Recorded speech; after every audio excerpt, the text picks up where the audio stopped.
เมื่อยสงครามเมื่อในวันที่18เดือนธันวาคมที่6ปี2026ในตอนในเฮาก็มารับถอมด้วยข่าวง้าวตั้งปอตอนปอดวันออกกลาง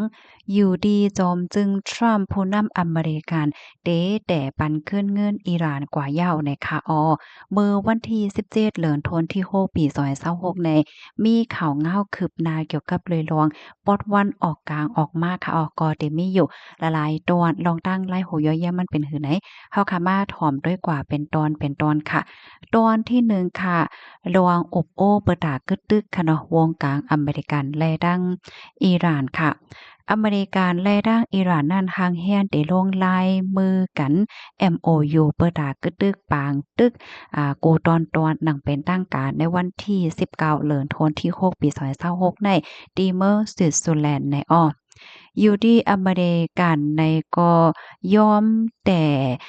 ปันขึ้นเงินอิหร่านอันยึดไว้จังเนี่ยค่ะเพราะว่ามานับส่วนกาขันมันก็ได้มีอยู่หมอก24,000เฮงล้านดอลลาร์ไหลจังได๋เนี่ยค่ะอันได้ก็แลกกันตั้งการที่อิหร่านในค่ะกึดโครงการปกป้องนิวเคลียร์ปยก็ยอมค่ายแร่ยูเรเนียม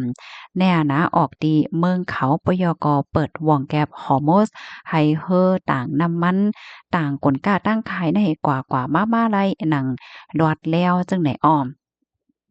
ปยก็มีป้าคอหลองเงิดมานะเปซำว่าได้มีลวงย่อมอบโอ้กันเย้าว่าในเซตากุ้ยกาตั้งฝ่ายจอมจึงโดนัลด์ทรัมป์เนี่ยก็เลยมีลวงหลอกเงิดต่ออิหร่านนั่นน่ะเนาะว่าความดีๆปอกว่าใจตื้อเอ็นแห่งซึกปล่อยหมากใส่อิหร่านกำเหลียวสั่งเจ้าหนังว่าอิหร่านนั่นยอมเฮ็ดจวมขนอปางอบโอ้กันในข้าวตัง60วันนั่น มันเป็นการว่าสังว่าเจ้านายเฮ็ดให้ค่ะกำในเฮาคามาถ่อมด้วยเทียงตอนที่2ลวงตีอันหลีไม่อกไม่ใจไว้อยู่เป็นซ้ำว่าพ่องย่ามมื้อเหลียวในอเมริกันและทางอิหร่านนั่นได้อบโอ้ตกลงกันไลยาวว่าในเซตาก้อยกาว่าอิสราเอลอันเป็นอ้อยหลีของอเมริกันนั่นซ้ำไลมีส่วนร่วมในปางอบโอ้ในปอกกำไนค่ะปยก็ เป็นรวงดีอันหลีปักตาไปด้วยเฮ็ดจังไหนคะอ้อน้องอยู่ที่จอมพ่องหลงเบนจามินเนทันยาโฮปืนเผาหนังแตกๆแล้งๆว่าอิสราเอลนั่นได้ยอมถอนซึกออกตั้งปอดตอนใต้ของเลบานอนจอมหนังตีอันฝ่ายอิหร่านเขาตุกย้อนปะยอก็เตตังไว้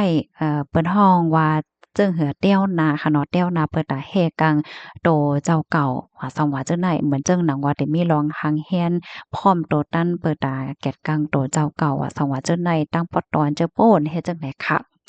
กำในเฮาคาซัมมาด้วยเทียงขอหนองเงินไข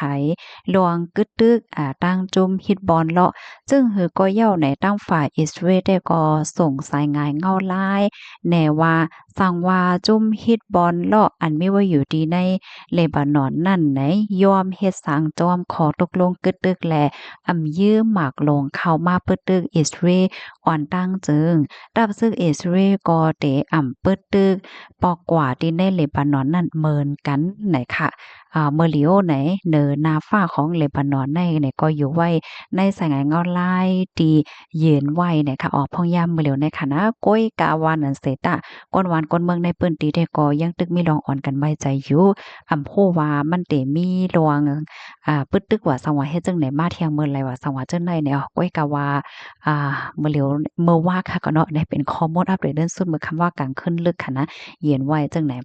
กำในเฮาคามาด้วยค่ะหลวงพระวาจัดปานก้นไหนออพ่องย่ำบ่เหลียวในสายตาก้นโตตั้งลกลมฟ้าไหนก็อ่อนกันปักตาด้วยดีปางอบโอ้เนาะปางอบโอ้วงกลางอเมริกันและอิหร่านว่าสังว่าเจ้านายยก็อ่อนกันปักใจว่าอยู่ดีดังปะตอนปะวันออกกลางแหละเนาะก้วยกะว่าสายหงายเงาลายก้นหวานก้นเมืองตังปะตอนกะสานั้นแต่ก็อยู่ไว้ในสายหงายเงาลายที่ว่ามืดโมดตัน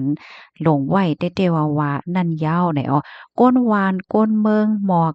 1.9ล้านก่อเนี่ยค่ะเย็นเป็นก้นปลายเพห้ามเฮิรนเยตีอยู่โครงสร้างเปิ้นฐานว่าที่เป็นน้ำว่าลวง อยู่สร้างกินเศร้าก้นวันก้นเมืองเลยเจ้าไหนในคณะมันหลายกว่าแน่หมวกโคปากไหล90เจ้าไหนเนี่ยค่ะอ้อตาก้นเฮาค่ะที่อยู่สร้างเศร้าไรนั่นก็มันเตเลยมีเฮิรนเยที่อยู่ตั้นเศร้านำว่าตั้งกินว่าสังว่าจังไหนเนี่ยนั่นขนาดเนาะก้อยกะว่าตอนตาก้นตั้งปอตอนจะป่วนได้ก่อโฮบทมยาลองกับกินก็เลยลองโครงสร้างพื้นฐานอันว่านั่นยาวหน่อยค่ะเนาะ กำแน่เพราะว่าเฮาคามาด้วยโฮบๆค่ะเนาะสายงานเงาลายปอดวันออกกลางพ้องย่ามมื้อเหลียวได้เดก็มันเต็ง่ายเหมือนจังหนังล่มเลี่ยงหลงได้เดก็มันกึดยึดกว่าโจข้าวยาวในอ้อมีปางอบโอ้กันว่าสังว่าเฮ็ดจังไหนนั่นน่ะเนาะในวันศุกร์มื้อนี้ก็เป็นวันที่18ค่ะเนาะวันที่18ยาวเนี่ยค่ะในวันที่19เนี่ยที่เป็นเฮอมาเนี่ยก็เฮาค่ะเนี่ยก็สืบไปด้วยกว่าเที่ยงเนี่ยค่ะป้อยาวก็ได้เที่ยงข้าวตั้ง60วันตั้งนานได้ไหน ซ้ำเตเป็นจังหือเที่ยงนั่นน่ะเนาะอีหลานได้เตยอมเคลียร์ดองนิวเคลียร์ไลเตอยู่5ยอก็ตั้งฝ่ายอเมริกันคาโลเตก้มกำอิสราเอลอำไห้กว่าตึกใสอันเป็นจุ้มฮิตปอนล่อเขาเจ้านั้นไรอยู่5แหละเจ้าไหนในเตก็เฮาคาไหนก็สืบไปด้วยกว่าเที่ยงเฮ็ดจังได๋ค่ะเนาะอ๋อค่ะลองตั้งมันแต่ก็เป็นว่าเฮ็ดจังไหนยาวค่ะเพราะว่ามีหลวงคืมนาจังหือมาเที่ยงไหนก็เดี๋ยวมาสืบเป็นแผ่เป็นพี่น้องข่าวกว่าเที่ยงพี่น้องเฮาเขารับถอมยาวเขาไหลตอนไหลเนี่ยค่ะเนาะที่ว่ามันแตกแรงเนี่ยก็ต้องถามมาไหลอำนั้นก็เพิ่มเติมข้อมูลมาไหลค่ะเพราะว่าเฮาค่ะมาโดย อ่าโฮบๆค่ะเนาะกำปานำได้ก็ติเลยว่าเป็นสายงานเงาลายลีอยู่เนี่ยเนาะก้อยกาอันลีไม่ใจได้ก็มีอยู่พองจังหนังที่เฮาคาถ่อมกว่าเมื่อไกลนั่นยาวไหนอ้อย้อนก็เปอสังแลสายงานเงาลายอันเป็นว่าอยู่ที่ตั้งปอตอนป้นนั่นแหละมันจังเตอคึกต่อลองมันจังตึกเคิกต่อเฮาจังหือเฮียงแล้วเฮาซ้ำเตเลยโคหลาเนี่ยมันก็ตึกเคิกแต่ๆจังหนังว่าค่ะเนาะขาดน้ำมันก็เพราะว่าเมืองปอดวันออกกลางเนี่ยเป็นตีอันออกน้ำมันเลยค่ะว่าได้นะ โลโลยเนาะคนลงกอดได้หลิงก็สปอยาน้ำมันเหย่าแหนนั้นในกระปานบ่เหลียวได้ซ้ำน้ำมันในหำลำลองน่ะค่ะเนาะเมื่อกูบอกได้เฮาก็บ่ฮู้กะหือว่าโอ้น้ำมันในมันลำลองกะหือไหนดอกเพราะว่ามีลองกับกินน้ำมันจังไหนมาได้ก็ฮู้ถึงเหย้าโครงการโรงงานว่าสังว่าจังไหนเพิ่นก็ใจตื้อน้ำมันจังไหนนั่นน่ะเนาะน้ำมันในพื้นที่พี่น้องเฮาเขาอยู่จ้องปาโล่งค่ะหาอ้อน้ำมันโลกแต่โลงยาวค่ะนะน้ำมันเมืองไทยก็โลงยาวมื้อซื่นก็โลงมื้อว่าก็โลงเที่ยง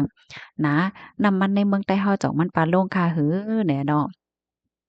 บางป้อบางหลายอันที่เฮาค้าไก่โอบลัดกันก็เลยลองสื่อลองข่าวในมันลำลองจังหือแหน่ลำลองน่ะค่ะเนาะเฮียงเลยว่าจังนั้นแหน่อันแต่มันแน่น้ำมันแน่เพราะว่าน้ำมันโลกโล่งค่ะเนาะน้ำมันหลายๆที่มันก็กึ่งหลีโล่งจ้อมนั่นค่ะน่ะเนาะ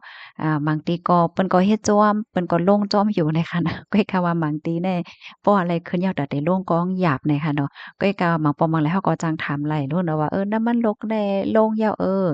น้ำมันสูงไปโล่ง5ให้แหน่เนาะสังวามไปโล่งค่ะนะก็อีกาว่ามื้อเหลียวได้ก็ยุ่มยำว่าละหลายตีก็โล่งยาวค่ะโยเนาะจ่องว่านั้นค่ะเพิ่มเติมข้อมูลมาเลยค่ะเอายินจมกูก็ที่รับถอนปันแห้งค่ะบ่อยสูงค่ะ